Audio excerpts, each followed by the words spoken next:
Assalamualaikum warahmatullahi wabarakatuh. Perkenalkan, nama saya Gus Padil Ripki, NIM 20233037. Program studi D3 Manajemen Pajak, Fakultas Ekonomi, Universitas Negeri Padang. Tugas ini saya buat untuk melengkapi tugas minggu 1, mata kuliah Komunikasi Perpajakan. Baiklah, saya akan presentasikan tugas minggu 1.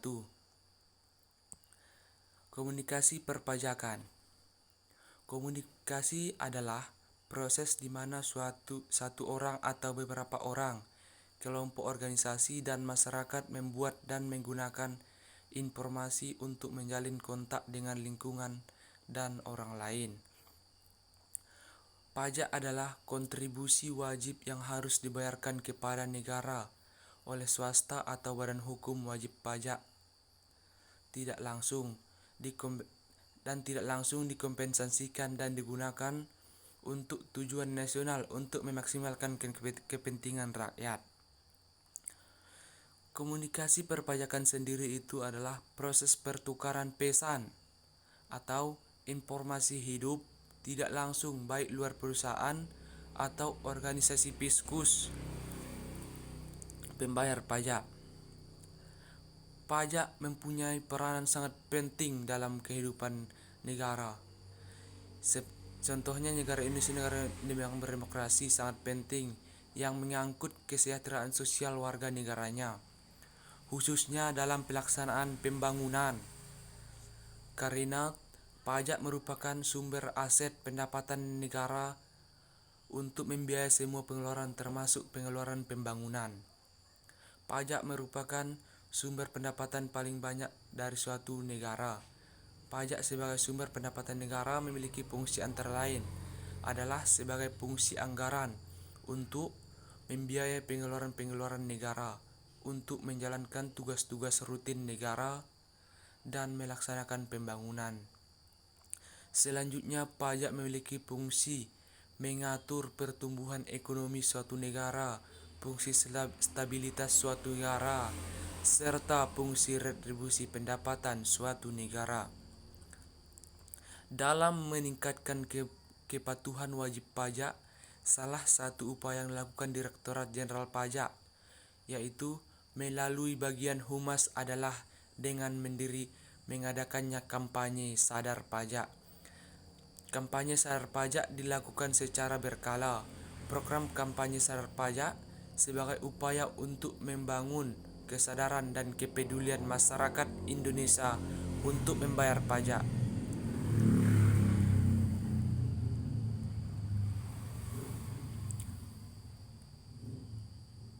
Charles Ullerson membagi jenis kampanye ke dalam 3 kategori, yakni 1. Produk oriented atau kampanye yang berorientasi pada produk umumnya terjadi di lingkungan bisnis.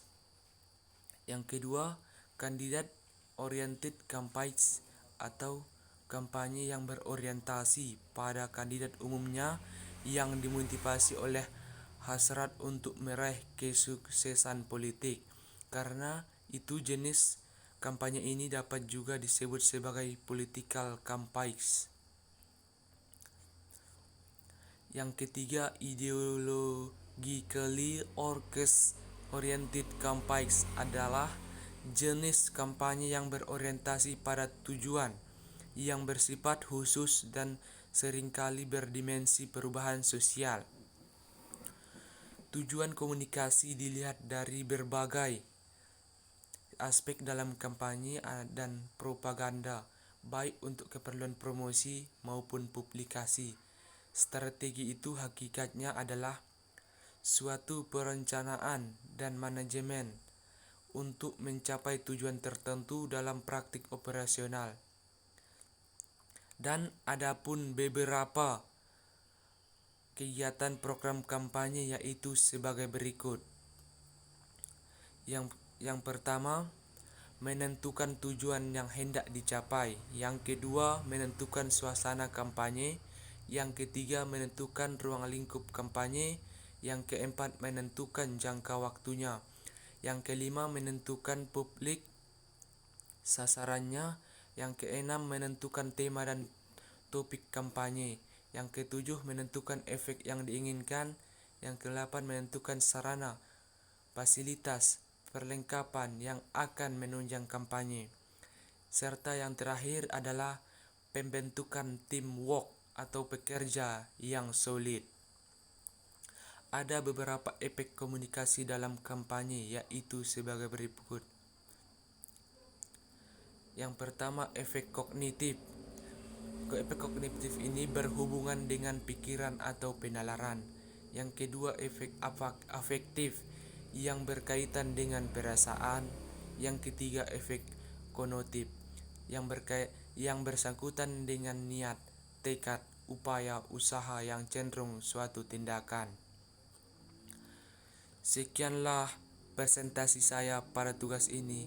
Apabila ada kesalahan dan penggunaan kata yang tidak pada tempatnya, saya minta maaf. Sekianlah dari saya.